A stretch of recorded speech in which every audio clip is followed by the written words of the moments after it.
अस्सलाम वालेकुम रहमतुल्लाहि व बरकातुहू। अब्दुल करीम आज़ाद मुखातिब हूँ। आज आप दोस्तों की खिदमत में तशख़ीस को मद्देनज़र रखते हुए 3 टिप्स लेकर हाज़िर हुआ हूँ, जिसके इस्तेमाल से यानी कि इन पर अमल करने से एक आम फ़र्द को भी अंदाज़ा हो जाएगा कि मेरे जिस्म में इस वक्त कौन सी बीमारी है। यकीनन हर फ़र्द को इन बातों से वाकिफ़ियत होना लाजिम है कि उसके जिस्म में इस वक्त गर्मी की बीमारी है, यानी कि गर्मी की वजह से बीमारी है, या बलगम की वजह से बीमारी है, या खुश्की की वजह से बीमारी है। तो इसका तरीका ये होगा कि सुबह के वक्त पहला जो पेशाब, छोटा पेशाब होता है, उसे किसी बोतल में भर लें और इस बोतल में कम से कम 2 से 3 ग्राम तक मीठा सोडा डाला जाएगा। जो ही आप 2 से 3 ग्राम तक मीठा सोडा इस बोतल में डालेंगे पेशाब वाली में, तो अगर रिएक्शन होकर झाग पैदा होना शुरू हो जाए, यानी कि पेशाब में झाग बनना शुरू हो जाए, तो समझ लीजिए कि आपके जिस्म में खुश्की बढ़ चुकी है, जिसकी वजह से तेज़ाबियत, तबख़ीर मैदा, गैस, बदहज़मी, इस तरह के इश्यूज़ और भी काफ़ी सारी इश्यूज़ हैं, काफ़ी सारी अलामत है, लेकिन मेन अलामत यही है।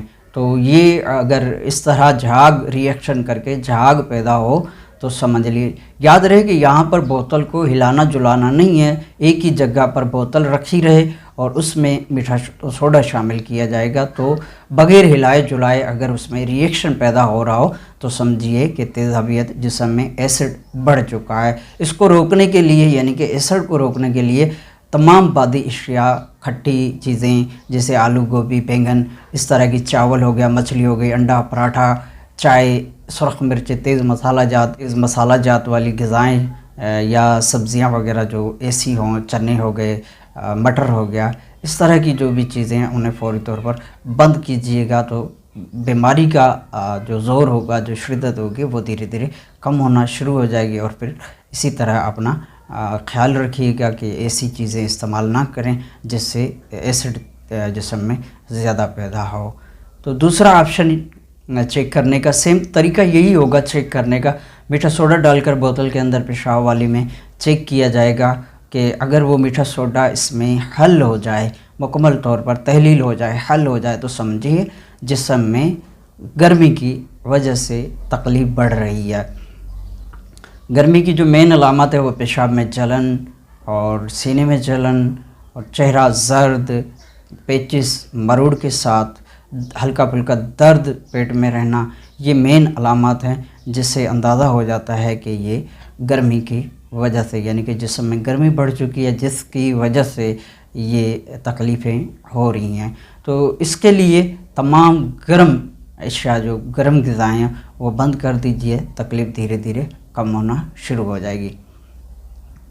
तीसरा ऑप्शन इसका जो चेक करने का सेम तरीका यही होगा। तो यानी कि मीठा सोडा बोतल में डालकर देखिएगा। अगर मीठा सोडा बग़ैर कोई रिएक्शन ना, कोई तहलील ना, सिर्फ जाकर नीचे बोतल में पेंदे में जाकर बैठ जाए, तो समझिए जिस्म में बलगम बढ़ चुकी है, जैसे नज़ला ज़ुकाम, इस तरह की कैफियत, या जिस्म का फूल जाना, जिस्म का हर वक्त ठंडा रहना, इस तरह के जितने भी जो बलगमी दमा हो गया, इस तरह की, ये मेन अलामत है। वैसे अलामत और भी ज़्यादा हैं, लेकिन मुख्तसरन ये कि ये मेन अलामत हैं। तो ऐसी जो चीज़ें जो बलगम पैदा कर रही हों, जैसे कि भिंडी, तूरी, कद्दू, इस तरह की जो टिंडे वगैरह ग़िज़ाएँ हैं, सब्ज़ियाँ हैं, खुराकें हैं, ये बंद कर दीजिएगा। बीमारी की शिद्दत धीरे धीरे कम होना शुरू हो जाएगी। तो ये 3 ऑप्शन थे, इन पर अमल करते हुए आप जान सकते हैं कि इस वक्त एक आम फ़र्द जिसको पता नहीं होता, वो भी इन चीज़ों, तीनों टिप्स पर अमल करके अगर वो तशख़ीस करना चाहे, तो कम से कम उसे ये अंदाज़ा हो जाएगा कि मेरे जिस्म में गर्मी की वजह से बीमारी है, या खुश्की की वजह से है, या फिर बलगम की वजह से। तो इस तरह एक आम फ़र्द भी अपने वजूद के हालात मालूम कर सकता है। इन पर अमल करके मर्ज़ की शिद्दत से भी, वो शिद्दत में भी कमी ला सकता है। तो ये आपके गोश गुज़ार किया। उम्मीद है कि आपको पसंद आएगा ये वीडियो। अगर वीडियो पसंद आए तो लाइक भी कीजिए, सब्सक्राइब भी कीजिएगा, ताकि हमारी हर आने वाली नई वीडियो आप तक पहुंचती रहे। आपका खैर अंदेश, अब्दुल करीम आज़ाद।